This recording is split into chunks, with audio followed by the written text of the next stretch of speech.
Poverty. Many people think of it as being a problem in third world countries. What most don't know is that there are over 37 million people living in poverty in America today. In a country with an abundance of wealth and power, this is reality. About 14% of Americans struggle with finances and the different effects that poverty brings to their daily lives.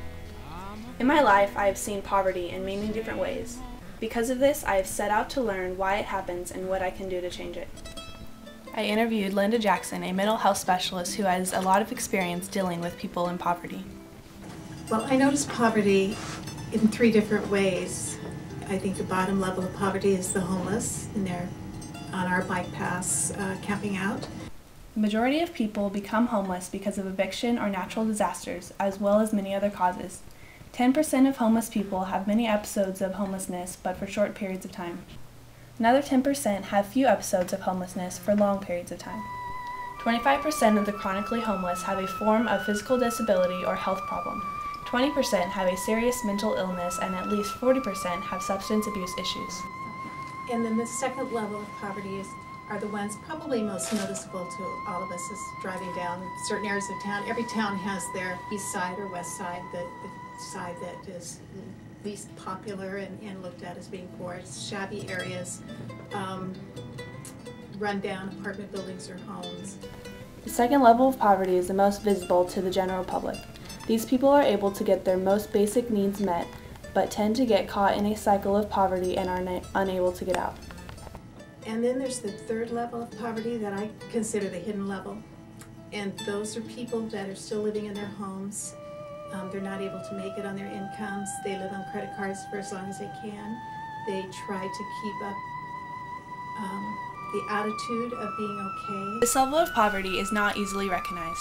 It is generally comprised of the lower middle class who will try to hide their poverty and pretend that everything is okay, when in reality they are just sinking deeper and deeper. This will usually occur when a member of the family loses their job or needs to be cared for medically, which puts a greater responsibility on the rest of the family to support themselves and their household. The poverty measure as currently calculated does not take into account changes in demographics. It doesn't take into account the economy. It's not adjusted for changes in the economy in different sectors or geographical changes. So the differences between the cost of living in New York, say, versus living in Alabama. I had the opportunity to speak with Officer Michael Jackson, a former Los Angeles cop, about his opinion on what we can do to alleviate poverty.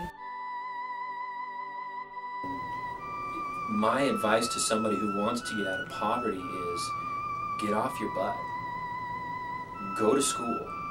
Yeah, everybody around you is doing drugs. That doesn't mean that you have to. Is to have strategies that promote work, but promote work advancement as well. And MDRC is doing a number of studies to evaluate the effectiveness of several ideas out there.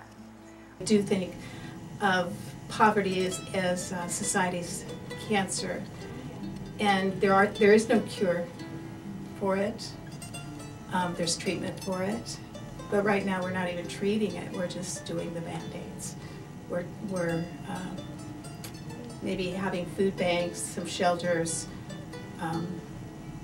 some housing, help. The nation's poor is exploding.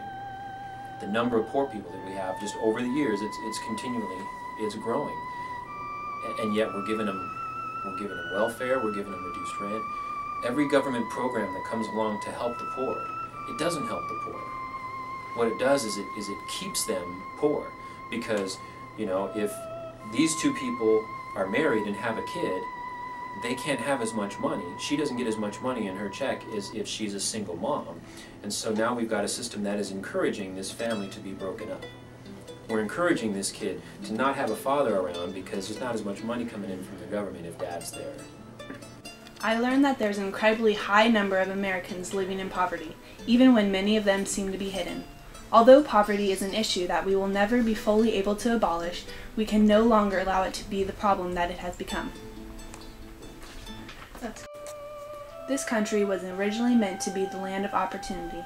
I want it to continue to be this way. It is the responsibility of both the leaders and the people of America to come up with a solution. What can you do to help our nation's poor?